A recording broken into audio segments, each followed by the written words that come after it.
And all right, we're live. Let that music roll us in. Welcome to episode 3 of the Demand Better podcast, where the question is, where should you go to get nutrition advice? For all those who are joining us for the first time, welcome and thank you for spending your time with us today. For our followers, thank you so much for all the support you've given us on this journey. We truly appreciate you.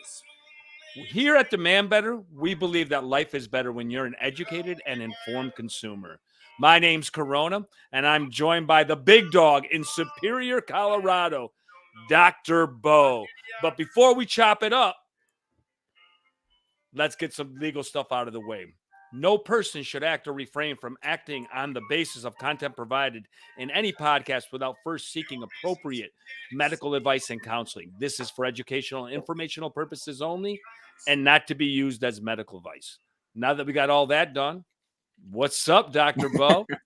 Just chilling here. Hopefully folks watching don't mind. We look very similar today. A slight difference in what's on top of our heads, but yeah, thank you for sending over this very cool baseball jersey, my new favorite clothing. Appreciate it, my friend. And I'm excited. Yeah, this is one of my favorite topics to talk about, so I'm ready to get into this thing.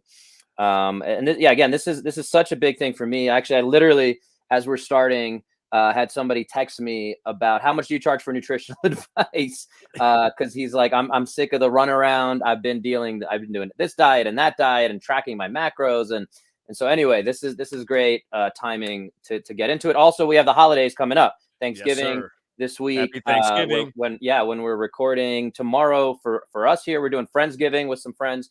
You're going up to see your mom upstate New York. So yeah, great timing, and I'm excited. I'm gonna throw it back to you, my friend. We're going back to the 315, baby. The Q's. By the way, between us, the two of us have over 51 years of experience in the health and fitness space. We wanted to peel away the curtain and give you, the listener, a true behind-the-scenes look at the conversations we're having. In today's episode, we're focusing on nutritionists. Woohoo. And the question at hand is, where should you go get your nutrition advice? So me, Dr. Bo, being a man of the people, I went into the streets and asked a few people about what they thought about nutrition. Run the tape. Oh. Well, I read a lot, so I get it from Johns Hopkins. I get it from whatever, sometimes it's the New York Times, wherever there's an article that I feel is worth knowing about. I don't generally ask friends, so I rely more on actual articles that I read in the paper. Men's Health, as an example, I looked up for my husband often. We missed one here. 1 second. My trainer thing to do would be to go to a nutritionist. Okay, so So it's confusing, man. You know what I'm saying? Yeah, it's totally confusing. We had a few people and they all gave different answers. You know, it kind of, rolls right into what this whole topic's about today, which is, where do you go? I mean, it's kind of confusing. Don't we have an RD, Tiffany Mandel, and she's going to give you the definition from her perspective. You have that ready to roll? I got it ready to roll. So all registered dietitians have a wide array of training in a variety of disciplines, right? So we all have training in cardiovascular disease, in endocrinology, like type 1 and type 2 diabetes, in PCOS. We have training in food allergies. We have training in digestive diseases like IBS and Crohn's and colitis. So every dietitian has gone through training for all of that. And usually what happens is... And we'll cut it off there. If you guys want to see that full interview that Corona did with RD Tiffany, that is on our Demand Better YouTube channel. And we should have links there somewhere, wherever you're watching. We thank the Laura Metz the Laura Metz office for having Tiffany come and join us. So, Bo, we got a bunch of different opinions. What are your thoughts and what's your process when we talk about this? So again, it's a super exciting topic, very, very passionate about helping people figure their way through this landmines of craziness. And the way I approach it is I start everything with a conversation. And part of Tiffanys interview, she talks about that there should be this conversation. So when somebody comes to me and says, help me with my diet, with my nutrition, I want to lose weight, feel better, get younger, live longer. We have that conversation, and then the way to look at the nutrition, I boiled it down to three really major concepts based on everything that I understand about research and the best systems that work. I'm not actually going to give out those three just yet, because we probably will do a number of other episodes, because this topic is just so vast. But I work with folks on nutrition. I think I have a very N equals 1. We're going to experiment with, let's try X and see how that goes. And then having that communication, having that relationship, and being their guide, being their Sherpa along the way is what I believe in, more than anything. And then, that's really where I'm at, of how I work with folks when they do have PCOS, or as she was talking about, diabetes, or other diagnoses, health conditions, medications that they're on. Again, that's the other term I'll use, is being a health quarterback, where I'm able to say, okay, well, what does your endocrinologist say? What does your do we have a registered dietitian we're working with, maybe through insurance, maybe not? Is there a functional medicine doctor? I have a great one that was on my podcast, Dr. Pamela Jacobson. Sorry, she's not a doctor. She is a PA, I believe. But again, she's somebody who I very much rely on, trust, and as a little bit of HIPAA violation, my wife does work with her personally, so on her hormonal health and things like that. So all that said, I'd love to hear how, again, you approach it, and I kind of know a little bit, but I'd love to hear where you're at. Well, you know exactly how I approach this. I'm a practitioner, and I can give recommendations in terms of what people can do. But when it comes to just nutrition, I normally outsource that. And I only outsource this because it's not a one size fits all. I mean, there's so many different opinions and from so many different things. And if they have a health condition, I'm a practitioner. I get people from point A to point B. When it comes to nutrition, I will outsource that to the best person that I know. And I surround myself with a team of people such as yourself, Dr. Bo, where you have people around you that actually are experts in their area, and let them do their job. I want what's best for my client. If what's best for my client is talking to Dr. Bo, then that's what's best for my client. Best for my client is talking to Tiffany. That's what we do. But when it's all said and done, it's not a one size fits all. And most people, listen, I say it every episode. If J-Lo's doing a diet, it doesn't mean it's going to work for you. So so the problem we're really dealing with, Dr. Bo, is confusion. You know what I'm saying? It's confusion. Yes. And I actually... Go ahead. Go ahead. I was going to say, I just had lovely wife that I just mentioned run this over. I meant to bring it over earlier, but in our recording, this is one of the biggest...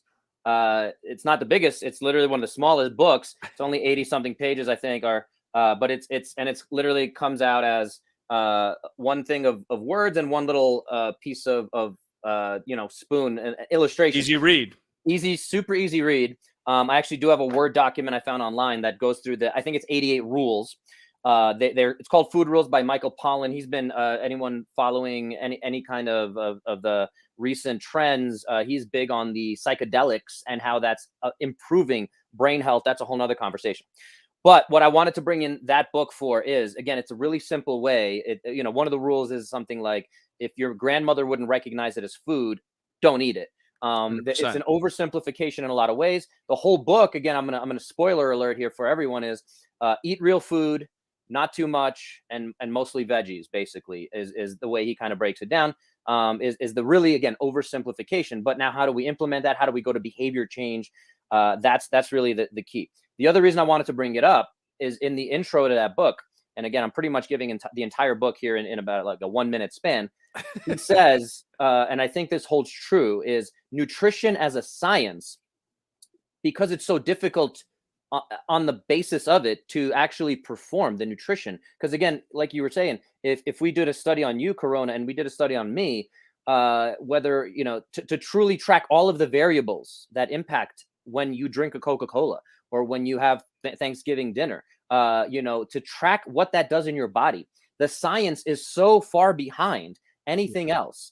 And then to say, to make a generalized statement to say, oh, everybody should not eat eggs, or everybody should eat 5 eggs a day, whatever that is, it's just so difficult to do.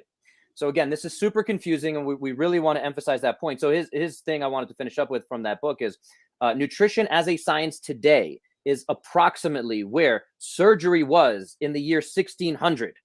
Obviously, we know a few more things, and again, I think it was an exaggeration, but again, would you let somebody from 1600 operate on you? Probably not, for many reasons in terms of the knowledge that we have around food. So there, you know, it's again really interesting divergence of ideas, of following fad diets like we're talking about here, of social media, and where do you get your information from.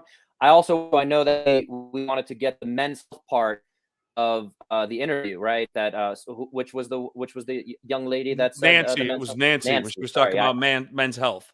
Yes. And she brought up that's one of the places she gets her information. I know when we were preparing for this, we were talking about, I know for me, from my pretty much when I was in high school, I got a Men's Health subscription, and it was totally gospel to me. I would cut out articles, I would highlight parts. I had a stack of things that I'm like, this is my Bible. I'm gonna collect these concepts, and it was put together in this way that I really trusted. Oh hell yeah! No, I didn't mean to interrupt, but listen, we have what do we have between us? 15 years, 16 years? 51. I believe the number 51. is 51. Okay. We have 51 years between us. And we still, that Men's Health was gospel. Yes. It literally was gospel. It was that. And for me, the other thing that you would go to was Arnold's Encyclopedia. Mm-hmm. Those are like the gospels when I was growing up. But to get my information there now at this point in my life, doesn't even cross my mind. It's ridiculous. Yeah. And it's part of our evolution. And I'll say also, again, you know, following that advice, what was I doing back in the you know 2000s, 2000 to 2010 ish, was eating low fat yogurt, whole wheat pasta, you know, all those kind of concepts. That was the predominant message. Delicious. Definitely not. But it was the predominant message. And again, I can't say I ever followed everything 100%, and I'm kind of glad I didn't. But I tried to live by a lot of those principles. And again, at the end of the day, I never had the physique I wanted. I never felt the energy I wanted following that. But I was like, this is all I know.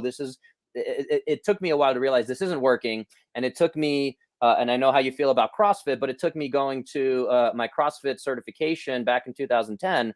And the way they broke food down, I think actually, and I'll repeat that one real quick, just to add a little more confusion to this whole thing, is eat meat, fish, vegetables, nuts, seeds, oils, a little bit of starch, a little bit of fruit, because you want to minimize the sugar, basically. And at the end of the day, the whole messaging there, which again I like, is eat enough to fuel what you want to result in, which basically was they used the zone diet, which again is a little more complicated. But at the end of the day, they calculated your lean muscle mass and said, you know, if I'm a 200-pound male, and I have, let's say, 20% body fat, which is not it was 15%. So it sounds a little better. 15% body fat, that would be 30 pounds of fat, right? Really simple math. So then I have 170 pounds of lean muscle mass, we can call it. And then I'm trying to fuel that 170 pounds, no more, no less, in order to be at a good energy level. So again, there's these different concepts. We're not going to go too far down these rabbit holes as much as I'm starting to. But I wanted to bring all that up to say, there's so much confusion. So we wanted to, again, provide you guys with our kind of quick guide to how to navigate that space. So coming back to you, Corona, let's talk about dietitians. Well, no, let's back up. Let's back up to something you just said, and I think it needs to be understood. People, and when I talked to Tiffany, it was a very, very simple conversation. I know you believe this also. Food is fuel, people. It's fuel. It's fuel. And what Bo just really went over to is it's not just the confusion that we're having. It's also the concept that a one size fits all, and there's no individualization that's out there in terms of we look at things like on Men's Health, there's one size fits all. We're all going to do this diet. And as Bo said, he didn't get the results he wanted. I just want to make sure that if you haven't noticed in the last 2 episodes, we're kind of repeating ourselves into this individualization that needs to be done. And nutrition is vitally, vitally important. Your question was, because I just went off on my little. So little yeah, turn. I'll bring it back to here. Here, let's focus it around this. So where we want to provide folks, and this will be the edit point, right? I'm going to make that mark so we know how to cut here. How do we, or how do you as a consumer go into who do I go to for advice? Again, we had our interviews. We heard Lisa went through her trainer, right? We had go to a nutritionist, I believe was the language we heard. And then the third part was periodicals, New York Times, Wall Street Journal, Men's Health was the last piece there. So yeah, and if you remember, I did a poll on LinkedIn, and there was other. There was another. They didn't specify what other was. But for me, what I would actually do is I would go to a registered dietitian, someone that I know. Now, listen, you have to know them. I know the person I'm working with, so I understand her philosophy. And I think that's vitally, vitally, vitally important. And if you don't know that person and they're just throwing a one size fits all, I think it's the wrong fit for you. But I would go to a registered dietitian, but then it kind of morphs me into, I know you, Dr. Bo, and we both know that you do nutrition stuff. And I would go to you for nutrition advice because you're very well educated in that area. I'll let you expand on it because I think you give it really justice. Go right ahead. Yeah. So the way we were talking about this, and we want to bring it to you guys, is this hierarchy of certifications and letters behind the name. So as a doctor of physical therapy, we do get a little tiny bit of education around nutrition. Again, and when we were talking about these surveys and talking to folks, and I had a poll on my Facebook and Twitter and as well, folks sometimes do get their nutritional concepts to some extent from their medical doctors, their general practitioners. And again, these guys are here to keep you alive. So obviously, again, if you start having pre-diabetes or you have diabetes, we have a different path that we're going to go. But the medical doctor also only gets probably one lecture out of their 17 years of schooling. And that's kind of the consensus, that they're not getting a lot of education. And what is their general advice that we see is either hopefully go and they refer out, or their advice they're given to you right then and there in the clinic, because they're on a time crunch, if you haven't noticed, usually is eat less, exercise more, which again, on the face of it, maybe, and we can talk about these concepts, these generic kind of, we can almost call that a fad diet, if you will. But again, it's very incomplete. It's not personalized. And there's so many other factors to consider. And we can also say eat less, exercise more goes against every aspect of our genetics and our primal instincts, right? In fact, for centuries, our ancestors had to do the exact opposite. They wanted to move less to rest so that they could survive and they can hunt. And then we wanted to eat as much as we could. So that's in our genetics. So, and again, this is what I say about, being overweight, being unhealthy, is at the end of the day, it's not your fault, but it is your responsibility. And hopefully those 100%. of you here listening can appreciate that and are on that same page. So back to our hierarchy. The way I like to think about this is the most important kind of letters behind the name might just be registered dietitian, in terms of, like you said, if I'm going to refer out to somebody, that's probably an excellent source if you just don't know anything else about that person. But know your dietitian. But no, right. But we're just going off of if we just saw a yellow pages, for those familiar with what that is, old enough to remember what the yellow pages are, where you just have different practitioners listed and you have nothing else to go off of other than the letters behind their name. Registered dietitian is definitely high up there. I get a lot of my information though from, and this was funny because I was listening to Andrew Huberman, who is a professor of biochemistry and a couple of different aspects, and also ophthalmology. So he actually studies a lot of the effects of how light into the eyes affects all of your hormones, which is fascinating stuff. But he's become a leading expert, I would say, in that field. Now, he's not necessarily somebody who works directly with clients, but he is somebody that I respect. And again, if people are trying to get their information, so if people are getting from the Wall Street Journal or Men's Health, I think people need to switch over and maybe check out someone like Andrew Huberman, who might have a little bit more to say. Rob Wolf, who became very connected to paleo diet, he in fact is again a biochemistry researcher from his background, and again being in the strength and conditioning space, he has a lot of very cool ways to synthesize all of this data information and then bring it into very usable forms. So the Andrew Huberman thing where I was listening the other day is he basically called out registered dietitians as a profession. So again, not to confuse you guys further, but but registered dietitians, again, if you're dealing with PCOS or hormonal imbalances or all these medical complications, they're still going to be at the top of that hierarchy. I do think functional medicine doctors, and I can't speak to all of them because, again, that's the same kind of thing of I've met phenomenal people, like I said, that my wife will work with that I trust to say, hey, you should definitely work with a functional medicine practitioner. But that term also gets a little bit thrown out of whack because now people start using that for the wrong reasons. It's not very regulated. Let me just say this too. You know, we're looking at all this hierarchy, and when you're kind of looking at it, you know, that it's weird. We're giving a hierarchy today, but what you end up seeing is people go to social media and get their nutritionist from Instagram because I'm a health coach, and they're not really doing their research. You know, we talked about the word nutritionist. Anybody can be a nutritionist. Let's just make that perfectly clear. And that hierarchy that we have after the certain certifications that we spoke about, and in Bo's case, it's precision nutrition is what you're certified in. And then we said there were some nutritionists that would be, oh, look at that. That would be other people that call themselves nutritionists that we know as people that we take nutrition advice from. I personally, as a trainer, would refer on, and Bo knows that. So social media does cause a problem. It's caused a problem in how you get a trainer. It's causing a problem in how maybe you get a nutritionist. I just really, really want to stress the individualization point of it, in terms of not just the letters. You have to get along with your trainer. You have to interview that person, and you have to really get them to understand you and be able to work with you. Any thoughts on that, my friend? Yeah, so I'll expand a little bit on precision nutrition.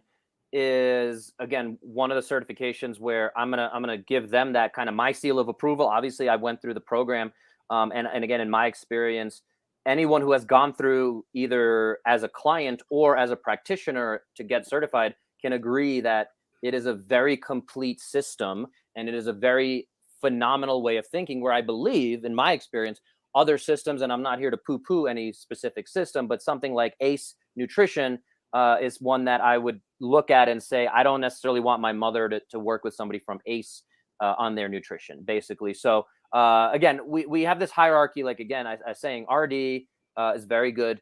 Precision nutrition to me is one of those phenomenal certifications. If anyone else has other ones that they really, you know, and as long as you're not financially invested in that company, and I'm not financially invested in precision nutrition, but that's always something worth considering. Yeah. And then functional medicine, again, practitioners are really interesting and an emerging field. Health coach is another one of those where they're working on behavior change. So again, there's all these interesting concepts, and I've actually played with what do I call myself, because I've moved away from being just a physical therapist. You know, I call myself a long-term health coach, or a health quarterback, or a physical retirement specialist. So I play around with all these, but again, in terms of the alphabet soup, as we call it, of the letters behind the name, we just want to emphasize that, again, make sure you interview that person. And now we're going to get to, no matter what their letters are behind their name, we have red flags. So that's our first big solution we want to throw at you. And again, it's hard to know what is a cookie cutter approach. So, and again, a one size fits all approach. So how do you want to advise folks to look out for those kind of traps? Well, you got to interview them. I mean, you got to interview the person. You got to see how they do their process. And if the process is, you know, you're just like my last client. Here's a sheet of paper. You got to follow this. Don't do this. Don't do that. That they don't get to know you, your lifestyle and stuff like that. It's very, very hard for someone to map that out for you unless they understand you. And that cookie cutter approach, it's not successful. Just like a great example was when you were talking about men's health and you were following the diets of men's health and you weren't getting the results that you were looking for. So that, the one size fits all isn't really, I don't think in any of these things that we've spoken about, so far, a one size fits all is appropriate. Yeah. And so the next part being that assessment, you've kind of alluded to it. I just have it in the chat here. So no assessment. What do you do? Get out, get out, get out. If there's no, and the assessment can be, again, it should be very thorough. It should be intense, in my opinion. It should be able to, have you had any recent blood work? What is your past medical history? What is your family history in terms of things like Yes. cancer? Somebody who might be somewhat familiar with that do you know the number one risk? I'm going to put you on the spot. The number one risk for developing cancer? Poor diet. Nope. In terms of statistically, it might, that makes sense, especially with our topic. But the number one risk, it's a little bit of a trick question, is if you've had a previous bout of cancer. So it's a little bit of a trick question. I caught you. So you made me look bad on camera. It's That's terrible. Right. That's right. It's a trick question. It's a trick question. Tried, and fans, he tried it once with the longest muscle, and then I said Sartorius, and he lost. He got me. He got me there. I Yes. guess so. All right. Go ahead, Bo. So no assessment. Again, these are basic things that you should look out for, not just an intake form, but again, what does this mean? We need to dive deep, and the deeper you can dive and the deeper that clinician dives, and more time they're willing to spend with you, I think that's when we really can get into someone who hopefully can give you the right path. And that takes us to our next concept of coordination with a team. Are they, again, checking on your blood work, able to communicate with your doctor, your personal trainer, the entire team? That's that health quarterback that I kind of alluded to, that I sometimes call myself.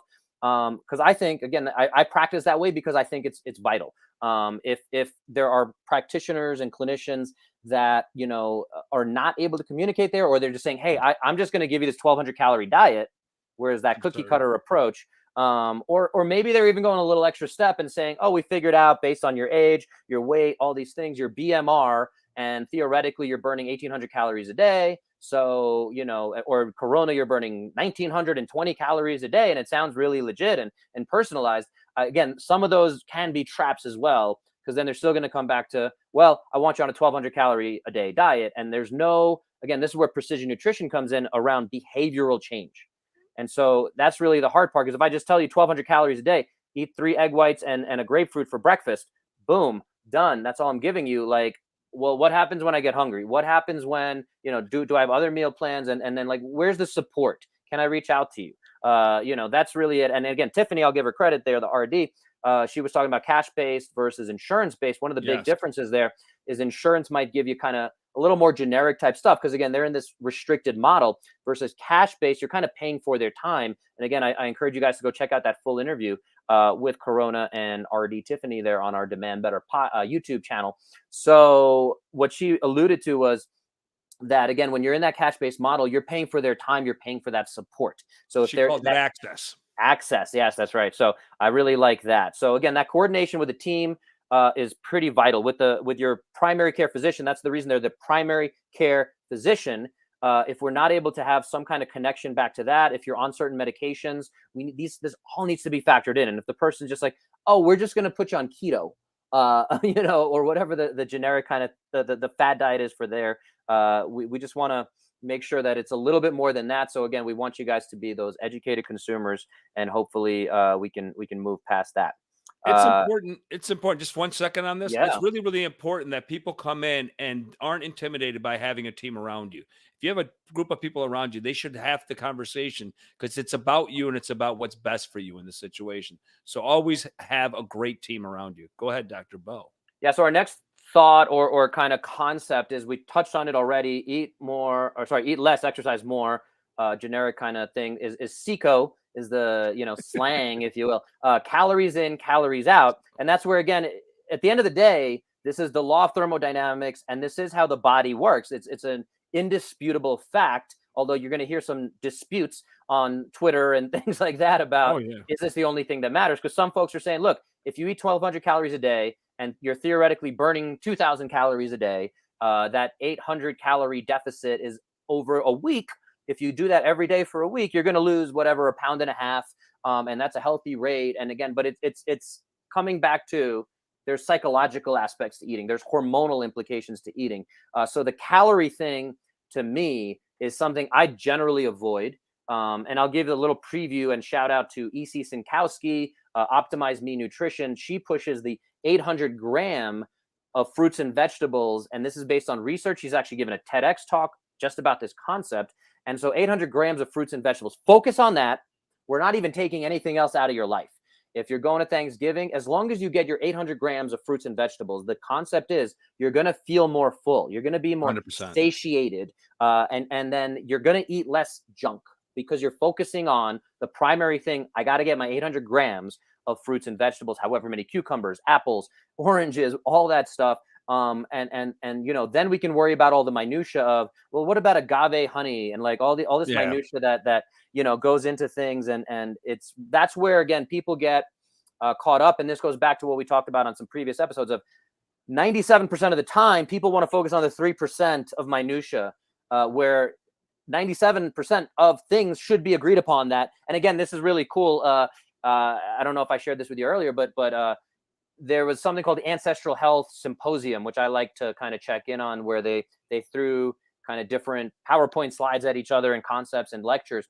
But the basic concept is, look, if you look at the top diets that are out there, maybe outside of carnivore or keto, some of these more extreme diets, they still tend to agree, even those diets tend to agree on the majority of things, which is eat less processed stuff. And that's where it comes back to this book, Food Rules. And again, guys, this is a great holiday gift.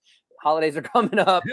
This thing's like, I think $10 or something like that on Amazon. So go out and support that. But it comes back to eat less processed things. If it comes in a wrapper, probably not the best thing for you, even if it says paleo on it, or if it says low fat, low whatever. So eat less processed things, basically. Well, this goes back to what you and I were talking about, that when I was younger, there was no fat free. There was none of this stuff. Anytime they take something out, they put a chemical in. So, nobody knows how that chemical is going to be behaving with anybody. So, yeah, we have to eat clean, and eating clean just eating not processed food. It's essentially what it is. Yeah. And it's interesting too, because I speak with folks. And again, when I start the process of interviewing them or they're interviewing me and we're starting to get to know each other, a lot of folks I check in, if I ask a general question, like, how's your eating? What have you followed? Oh, I eat really clean. And I was like, okay, well, what does that mean? And then as we get into it, again, it might be something like that men's health diet where I thought I was eating clean because I'm like, I'm following, I did my research. I'm following this. And to me, it was one of the really looking back on it, it was one of the less great diets for me personally. And again, we can go, I think we will do a number of other episodes, especially if you guys enjoyed this one. Reach out to either one of us or leave it in the comments wherever you're watching, listening to this, of which aspects of these would like to go, because we can go 30 different avenues on this.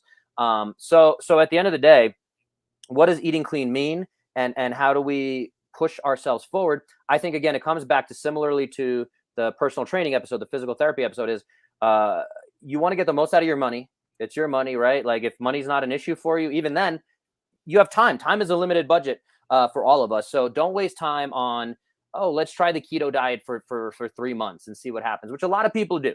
Again, with the holidays coming up, I've spoken with a lot of folks about their nutrition recently. It's like, what's the usual thing that happens is, I'll start January 1st.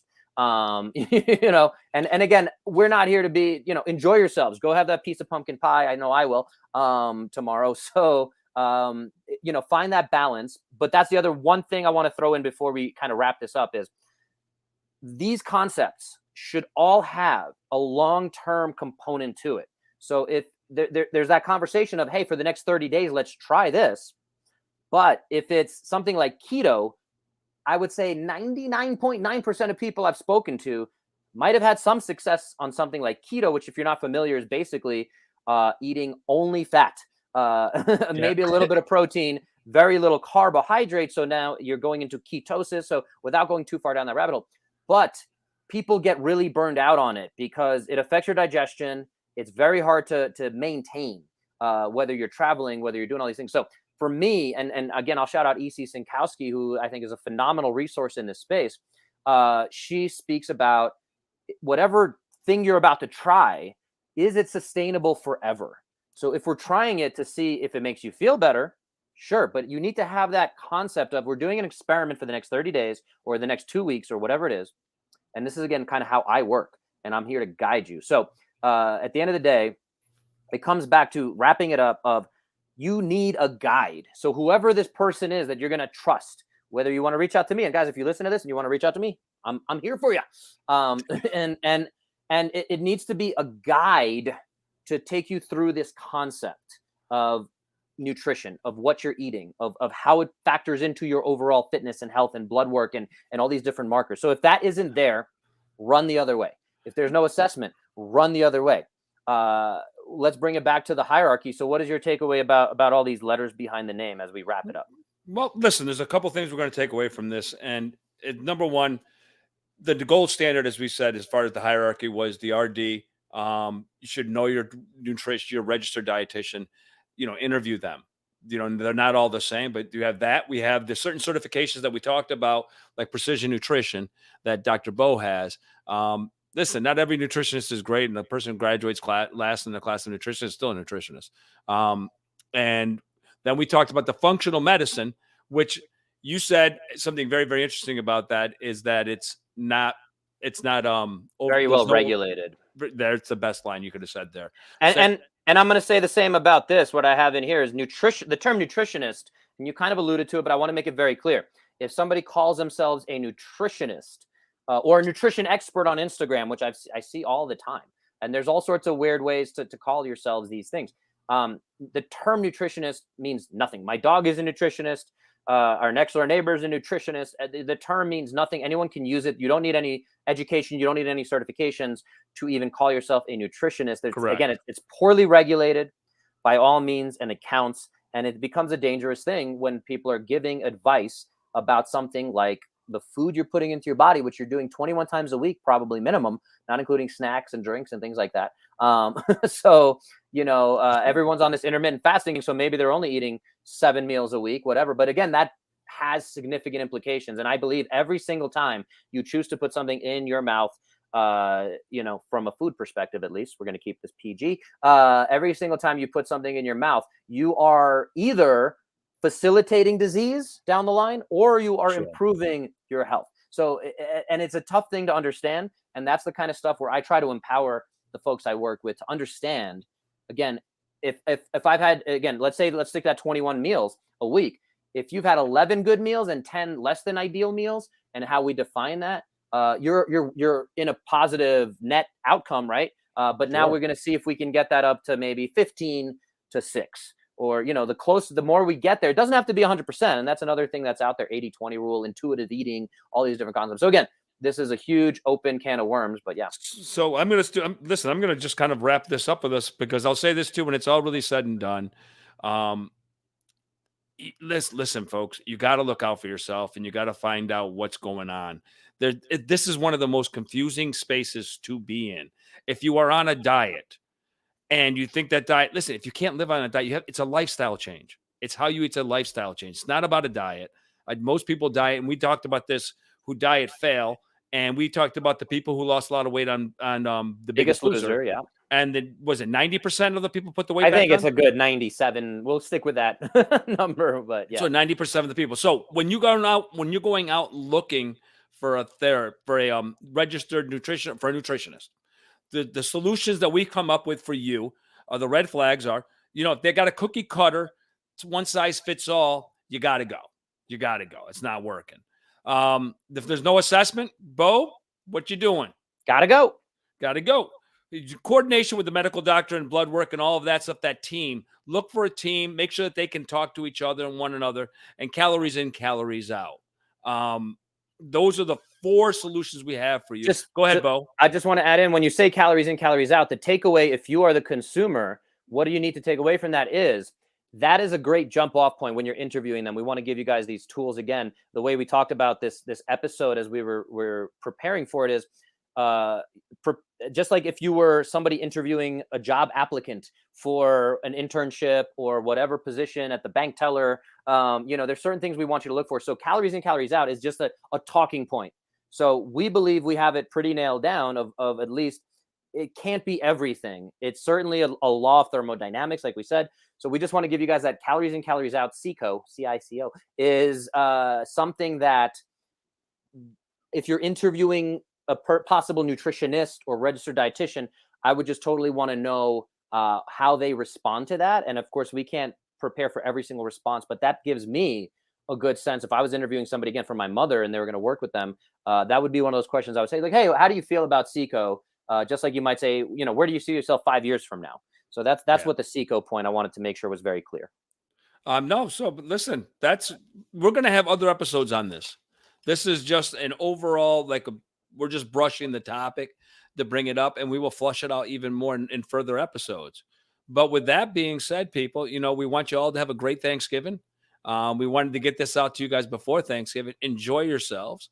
And And the entire December holiday season, and happy holidays. We're going to be around. Keep listening to us. Subscribe to us.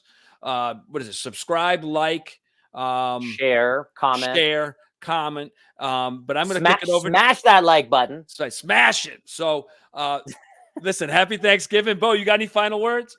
No, I just hope everyone has a happy, healthy, couple of weeks coming up here. I think it is real quick. I'll throw the sad statistic out is statistically, folks gain 1 pound, and that's on average in America here during this season between Thanksgiving and New Year's.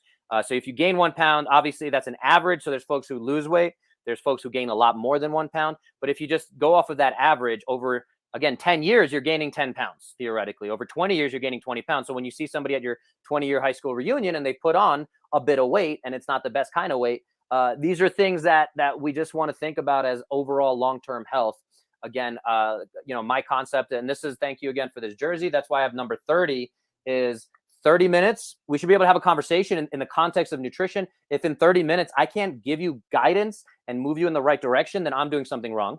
And then that should give us a plan for the next 30 days, which again, for me, a lot of times is let's try to eliminate XYZ, or let's try to include or focus on this 800-gram fruit and vegetable challenge for the next 30 days and see how that does. And then based on that, that should take us into the next 30 years. So that's my kind of real quick wrap up. If you guys, hopefully, if it resonates with you, if you wanted to try it out, again, I'm here. I'm going to sell myself, but also whoever you work with, if they're not providing you with some kind of long-term plan, if they're trying to sell you supplements, that's another thing. Again, we try to slim this thing down, but that's a huge red flag for me. You're going down all sorts of levels. Sorry, man. You gave me a little. Supplements are not good for you. Supplements. Listen, I won't say supplements are not good for you, but I will say if the practitioner, go see a medical doctor and go see somebody that can actually help you with. But if they have their own line of supplements, if they have, again, it's not a 100% red flag, but it's definitely a yellow flag for me. And there's a lot of great practitioners out there who have some supplements. And again, they're trying to make it more convenient, but it's just something that for me definitely comes across as at least a yellow flag by all means.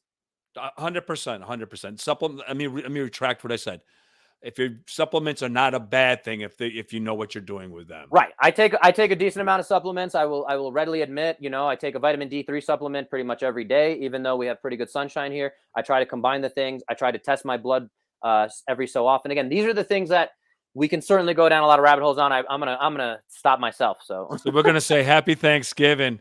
And listen, don't forget to demand better. Check out our other episodes so that you can get more information about the health and fitness space. Thanks for joining us today. All right. And by the way, happy Thanksgiving. Peace.